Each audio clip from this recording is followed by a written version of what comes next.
Thank you, Gidon. On a normal country, the government proposed an action plan and the NGOs respond. In our country, the government responds and the NGOs is suggesting the action plan, but that's fine, we're in the advance. For the past 3 years, SPNI has been promoting comprehensive fisheries reform, and I'll present you briefly the problems, the real solutions, and the public actions on the ground. The bad news is that there is much to be done. The good news is that the entire fisheries department is sitting here, so tomorrow, first thing in the morning, we can start working on it. The team that has been compiling this whole process is a diverse team because this is a diverse and multidisciplinary problem. So you can see that we have marine biologists, Menachem Goen sitting here, Doron Schultz, and we have long distance support from Andrew Rosenberg. We have the dialogue experts, legal experts, economic experts, and communication experts. So this is the picture of how the fisheries in the Mediterranean are look like. And as you can see, we have a structural anomaly in the fleet. The fish resource is not evenly divided between the different fishermen groups. The troll fleet, which has been talked over here in the past few lectures, only a few dozens of employees exploit the majority of the stock, and half of it, and we'll talk about it later, is discarded to the ocean. On the other hand, the biggest commercial group, which is the coastal fishermen, the bottom long line or the treble nets, gill nets, are exploiting only 14% of the catch.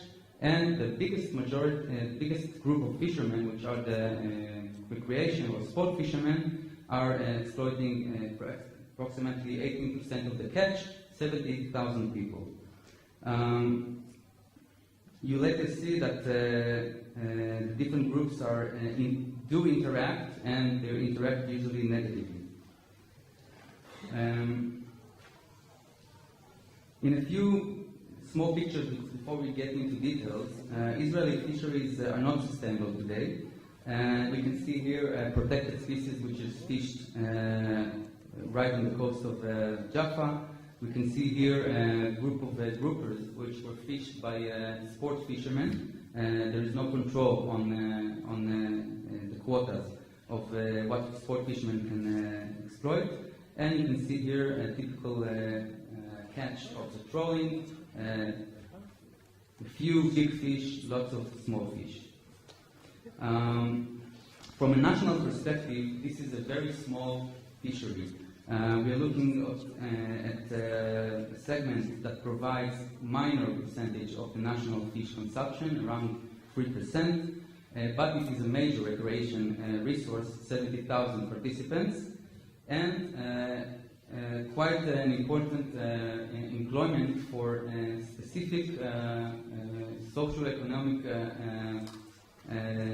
class, which probably do not have the mobility. They don't have any fish to catch, probably won't go and fund their own startup in high-tech. And it has an extreme negative ecological footprint. So all commercial fishermen are facing economic difficulties. The catch per unit effort is rapidly declining, and especially within the coastal fishermen, we see annual growth is negative. And on a survey that we have done, we saw in the ports, we have seen that less than 30% of the fishermen actually go out to sea on a typical fishing day, because probably they can't get the revenues in order to fund the fuel. From Menachem Goen's and colleagues' research, we have learned that the situation in Israel doesn't have to be like that. You can see here the different sizes, average sizes of fishing, of catch of fish in Israel, and two different places in Turkey. One of them is on the same longitude as ours, Iskandron, and you can see that the catch in Israel is sixth of the catch in Iskandron, and that the fish size, the body size of the fish, is also 1/6 in Israel than the one in Iskandron. Probably the Turkish are doing something a bit better than ours, or Israeli waters are so special that the fish here are shrinked. The annual negative ecological footprint, as we mentioned, is quite severe. Around 100,000 protected sharks and rays are fished and damaged each year. Around 3,000 sea turtles. You can see maybe here the hook which is stuck in this turtle's mouth, and around 4 dolphins each year. And of course, the comprehensive habitat damage to the sea floor, both to hard substrate and also of course, on soft substrate. So, what are the causes? The first problem, which is not the only one, the first problem is the internal conflict with the trawl fisheries. If we can see the 100% of the catch of a trawl, half of it is discarded dead to the sea, half of it is landed, but the real problem lies within the landed catch. 70% of the landed catch are juvenile fish, and it is not only a biological definition, it's also a legal definition, because the fishing ordinance defines minimum size in order to in which it is legal to catch the fish. So 70% of trawl catch, landed catch, is actually illegal. Only 30% of the landed catch is mature fish. So it looks like that. This is the fish that we would like to get out of the ocean, big fish that has been bred for a few circles. This is the minimum size of this same species according to the fishing ordinance. The average size in trawling catch is around quarter to that. So what is the meaning, the significance of this lost fish in the ocean? Like Daniel Pauly says, they don't care who killed them and why, they just know that they are dead. So you can see on a few commercial species the difference between trawling catch and coastal fisheries catch. For example, you can see the Seriola. The average size in trawling is 232 grams. The average size of the same species in coastal fisheries are 3.5 kilos. So that's a mature fish. But look at the numbers. The same species are the catches in trawling is 70,000 per year, and in coastal fisheries 40,700 each year. And the same picture repeats itself in quite a few fish species.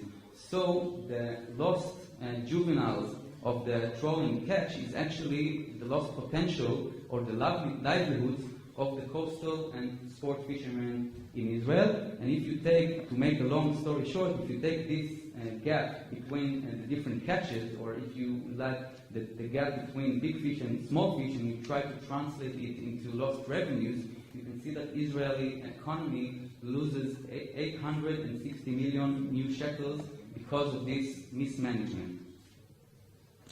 Problem number 2 is the so-called commercial sport fishing. I mean, a picture like that of a dock full of groupers that were brought by sport fishermen. It's not really a sport fishing, it's actually a semi-commercial fishery. You can see that if we look into the segment of the sport fishermen, we can see that 15% of the sport fishermen are actually in charge of 45% of this group's catch, meaning that we have a subgroup which we call the heavy sport fishermen, or the semi-commercial sport fishermen, and of course they compete with other commercial fishermen and with their friends.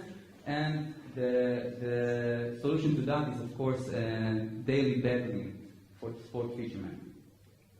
So, to summarize the structural problem, you can see that we have few trawlers, but they have a very large impact on all other fishing methods. And we also have competition between the commercial coastal fishermen and the recreational fishing, but mostly between the what we call commercial or heavy recreational fishermen and the commercial fishermen, and all those structural problems needs to be addressed.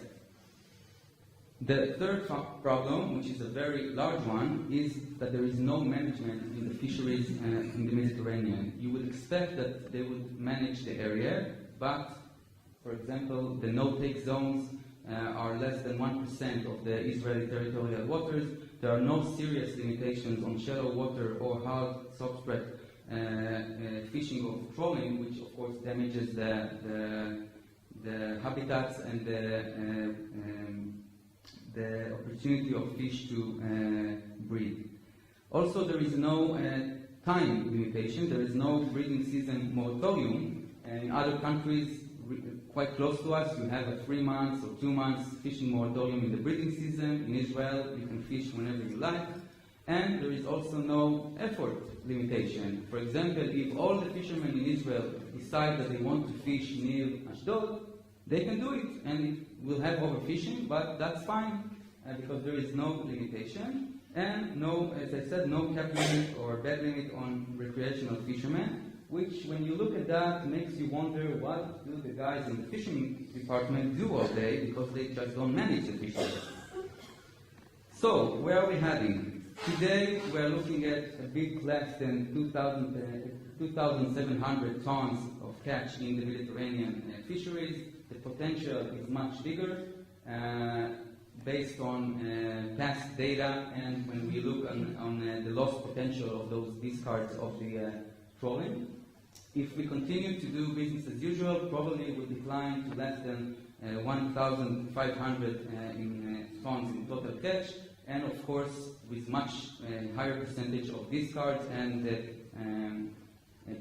harm to the ecosystem.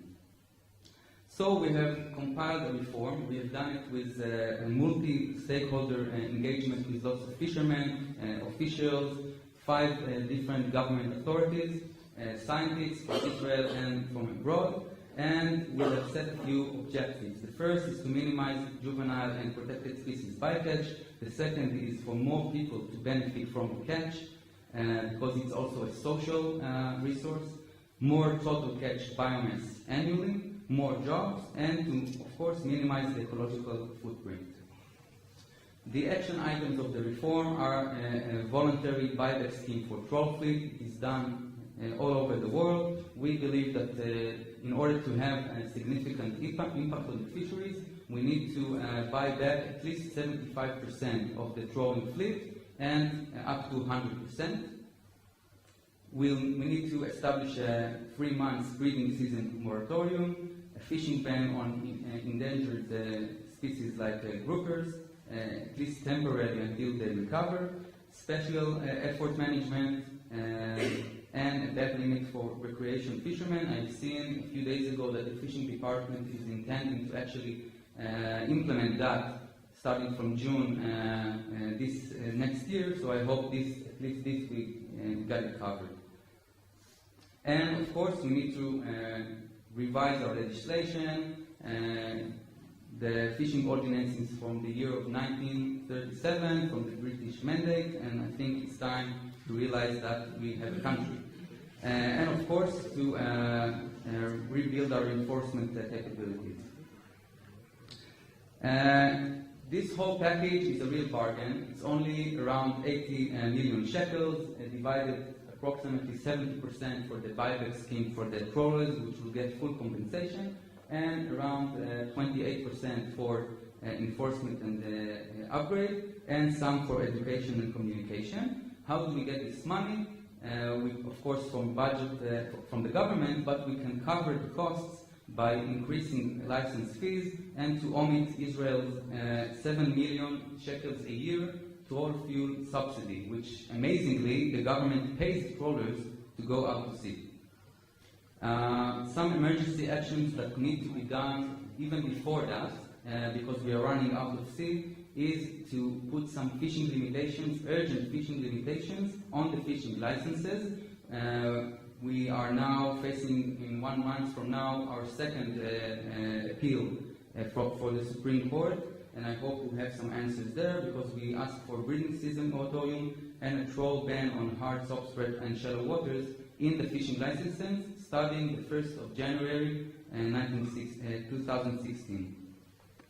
And on top of all the policy actions, we are trying to go also from the ground with the public. So we've done a few initiatives. The first is the Respect the Sea voluntary sport fishing code of conduct, in which around 4,000 fishermen adopted the code, 5 action items, how to fish responsibly. You can see here the fisherman ruler that shows the fisherman according to the fish species what is the minimum size for a catch, and if it's too early, you can release it. Another one that we've just issued recently is the Sea-Watch application for marine hazards. You can, as a citizen, report on marine hazards. For example, if you see a protected species in the market, or if you see a banned fishing method taking action, it goes directly to the enforcement authorities, and hopefully it will minimize the illegal fishing in Israel.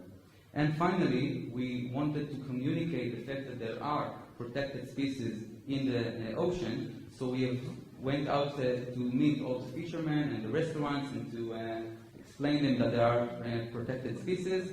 There are ones who can't listen, so for example, this restaurant continued to sell the protected sleeper lobster, so after 2 days of shaming in the social networks, they have decided that they don't want to sell it anymore. And sometimes you have also to go to the police. There is continuous fishing of sharks, for example, in the Jaffa port.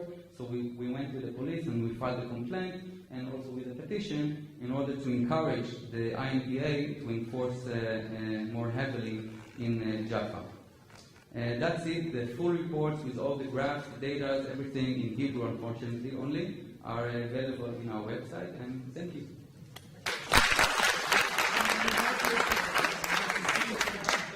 Quick question. Okay. Actually, I wrote about 3 of them, but No, just one. so I'll use my talk only again and again. This thing that you mentioned a few times, comparing Israel to Iskenderun to Antalya, and when you talk about in the framework of fishing, people believe that this has to do with fishing. It's nothing to do with fishing. This is in the 50s, when there was almost no fishing in Israel. Israel crew were actually smuggled into Turkey and risked themselves, and were even prisoned to go to Turkey because there is much more fishing, and I mentioned it in my talk. So this is really, I don't know the word in English, but this is Achizat Einayim, and I mentioned it a few times to you. And one more question. You mentioned that there is a non-stable sustainable fishery in Israel. What are the sources for this? Just to mention, when you're talking about sustainable yield, you have to go 10, 15 years back. You cannot make a snapshot for the last 3 years. 2 quick remarks in reply, because it's a long discussion that we have been talking for the past 3 years, so I don't think everybody has to be in the room. But 2 quick remarks. The first is that there are numerous researchers from protected areas, both in Rosh Hanikra Reserve and from Aklit military protected area, that shows that fish there are much bigger. So apparently, if you don't fish them, they don't die so fast, like Andrew Rosenberg said, and that's the one of the landmarks to show you that if you manage the sea, you can actually have more fish. The second, I cannot really elaborate here all the different graphs and data that we have used. Some of the data is from your PhD students, though that sits here. We have used numerous. Suddenly is more heavy fish than Israel. It is right. I don't think that the discussion here is about Iskangon and Israel. I think that the discussion here. Put it on the board. Yes, I know, but the whole thing here is that the fisheries in Israel are in a bad shape. We overfish it, and if you don't want to use the Iskandron example, that's fine. I don't think that we have the time here to elaborate about that. The bottom line is very simple. We have heard here lots of excuses, stories dating to the Finnic period. Israel fisheries today are mismanaged. The people who are responsible are sitting here. 2 of them have been talking here with lectures. It's about time that we stop debating about why and how, and start to act on the right reasons, because I think some of the players in this game are not really managers of fisheries, are a bit more like trolling lobbyists. That's it. Thanks.